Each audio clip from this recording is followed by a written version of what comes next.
नमस्कार और स्वागत है आपका ओरेकल डीबी मास्टर्स में। इस चैनल पे हम ओरेकल डेटाबेस के बेसिक्स और ओरेकल डेटाबेस से रिलेटेड ट्रेनिंग प्रोवाइड करते हैं ओरेकल डीबी की। और ये ट्रेनिंग कवर करती है L0 मतलब जीरो लेवल पे उन बंदों के लिए जिनके पास डेटाबेस की जीरो लेवल या फिर बेसिक्स कुछ भी नॉलेज नहीं है। हम उस हिसाब से और उस लेवल से ट्रेनिंग स्टार्ट करते हैं और ये ट्रेनिंग जाती है L1 लेवल यानी 3 से 4 साल तक के एक्सपीरियंस डीबीए बंदों के लेवल तक की ट्रेनिंग हम प्रोवाइड करते हैं।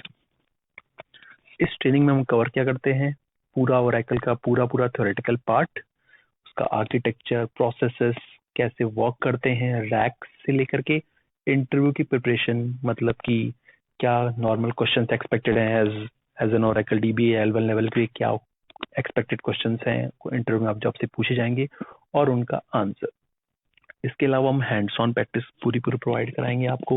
इंस्टॉलेशन लिनक्स और विंडोज पे सारे ऑब्जेक्ट्स क्रिएट करना, data guard, data pump, export import, सब कुछ की ट्रेनिंग आपको हम इसमें प्रोवाइड कराते हैं। ये जो इसका लेक्चर है ये इसके थ्योरेटिकल कॉन्सेप्ट्स का पार्ट 1 है, जो कि बेसिक्स कॉन्सेप्ट को कवर करता है डेटाबेस लेवल के। सबसे पहले तो हम समझेंगे डेटाबेस क्या होता है। डेटाबेस का पर्पस है डेटाबेस को स्टोर करना। तो पहला क्वेश्चन तो होगा ये कि डेटाबेस की जरूरत ही क्यों पड़ी, क्योंकि हमारे पास तो एक्सेल जब से हमने देखा है तब से हमारे पास एक्सेल है, तो हम एक्सेल ही क्यों नहीं यूज कर लेते डेटाबेस को स्टोर करने के लिए। उसका आंसर ये है कि जब तक हमारे पास थोड़े बहुत डेटा है, 10, 500, 1000, 10,000 रोज, तब तक तो एक्सेल बहुत अच्छे से काम करता है। लेकिन जब उस डेटा की क्वांटिटी बढ़ने लगती है, millions of rose, several millions, crore, 10 crore, 100 crore, 50 crore, जब ऐसे रिकॉर्ड्स पहुंचने लगते हैं ना, तो एक्सेल स्टेबल नहीं होता। वो प्रॉपर तरीके से रीड करना और राइट करना एक्सेल की फाइल्स को, वो काफी मुश्किल हो जाता है। तो उन चीजों से बचने के लिए, उन इश्यूज से बचने के लिए हमने डेटाबेस को बनाया। और एक्सेल के साथ एक और चीज है कि मतलब Excel can be read by anyone. मतलब अगर हम पासवर्ड दे देते हैं तो सारा डेटा हर एक बंदे को अवेलेबल है, और जबकि डेटाबेस में हम यूजर को उसके हिसाब से जो उसकी रिक्वायरमेंट है, सिर्फ वही डेटा हम उसे एक्सेस करने की परमिशन देते हैं। सो डेटाबेस को यूज करने के बहुत सारे ऑप्शंस, रीजंस हैं। पहला कि ये डेटाबेस को स्टोर और एक्सेस करने की डेटा तो देता ही प्रिविलेज है इन कंपेरिजन टू एक्सेल, जो कि मच मच फास्टर है और रिलायबल है। और इसके अलावा जो भी एक्शंस है डेटाबेस पे, कोई भी यूजर कुछ भी काम करता है, कोई भी एक्शन परफॉर्म करता है, तो उसे हम ऑडिट के फॉर्म में देख सकते हैं कि उसने ये यूजर या एक्शन क्यों परफॉर्म किया, कब परफॉर्म किया, और इसका क्या इम्पैक्ट आया, पहले क्या वैल्यूज थी, बाद में क्या वैल्यूज है। इन सब की इंफॉर्मेशन हमें ऑडिट के फॉर्म में मिल सकती हैं डेटाबेस में, जो कि हमें एक्सेल में नहीं प्रोवाइड होती। अब हम समझेंगे डेटाबेस और इंस्टेंस। इसको हम फर्स्ट वही एक्सेल के एग्जांपल समझते हैं। अगर हमारे पास कोई एक्सेल की फाइल है, तो उस फाइल में जो भी इंफॉर्मेशन है उसको रीड करने के लिए हमें क्या चाहिए, माइक्रोसॉफ्ट एक्सेल सॉफ्टवेयर चाहिए। उस सॉफ्टवेयर की मदद से ही हम इस इंफॉर्मेशन को, इस एक्सेल फाइल को रीड कर सकते हैं, या इसमें जो भी इंफॉर्मेशन है उसे राइट कर सकते हैं। उसके बिना हम ये काम नहीं कर सकते। भले ही हमारे पास वो एक्सेल की फाइल मौजूद है, लेकिन तब भी हम उस पर काम नहीं कर सकते हैं। ठीक इसी तरीके से अगर हम डेटाबेस के केस में समझे, तो हमारे पास जो भी इंफॉर्मेशन है वो डेटाबेस के अंदर, डेटाबेस की फाइल्स के अंदर रहती हैं, लेकिन उस पर काम करने के लिए हमें जरूरत है इंस्टेंस की। इंस्टेंस जो कि मेमोरी में एलोकेट होता है, जैसे कि हमारा माइक्रोसॉफ्ट एक्सेल का सॉफ्टवेयर मेमोरी में रन होता है। तो इस इंस्टेंस की मदद से, जो कि मेमोरी में रन करता है, हम ओरेकल डेटाबेस की फाइल्स को एक्सेस कर पाते हैं, उन पे रीड, राइट या जो भी ऑपरेशन हम करना चाहें वो कर सकते हैं।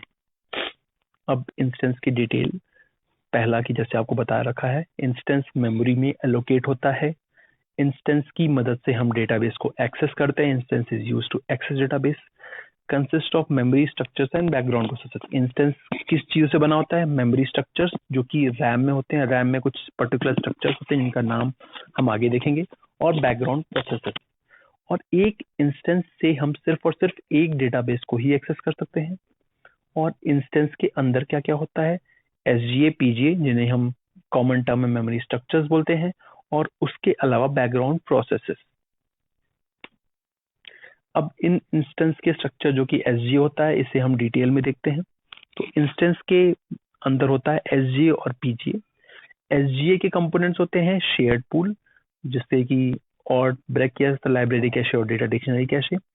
इसके अलावा होता है database buffer cache, redo log buffer, Java pool, large pool, और इंस्टेंस के अंदर ही होते हैं बैकग्राउंड प्रोसेसेस, जैसे कि पीमॉन यानी प्रोसेस मॉनिटर, एसमॉन यानी सिस्टम मॉनिटर, डीबीडब्ल्यूआर यानी डेटाबेस राइटर, एलजीडब्ल्यूआर यानी लॉग राइटर, और सीकेपीटी यानी चेक पॉइंट। इसके अलावा और भी कई सारी बैकग्राउंड प्रोसेस होती हैं जिसकी डिटेल्स हम आगे देखेंगे। अब यहाँ हम देख रहे हैं डेटाबेस का फिजिकल स्ट्रक्चर। इससे पहले जो हमने देखा था ये हमारा डेटाबेस का एक तरह से लॉजिकल स्ट्रक्चर था, क्योंकि वो मेमोरी में एलोकेट होता है, दैट इज नॉट फिजिकल। तो डेटाबेस का जो फिजिकल स्ट्रक्चर होता है वो बना होता है डेटा फाइल से, 3 फाइल से, डेटा फाइल्स, कंट्रोल फाइल्स और रीडू लॉग फाइल्स। ये एक्चुअल में ओरेकल डेटाबेस, जिसको अगर हम कहें कि ओरेकल डेटाबेस के अंदर कौन कौन सी फाइल्स होती हैं, तो डेटा फाइल्स, कंट्रोल फाइल्स और रीडू लॉग फाइल्स। इसके अलावा हमें कुछ फाइल्स की जरूरत है डेटाबेस को रन करने के लिए।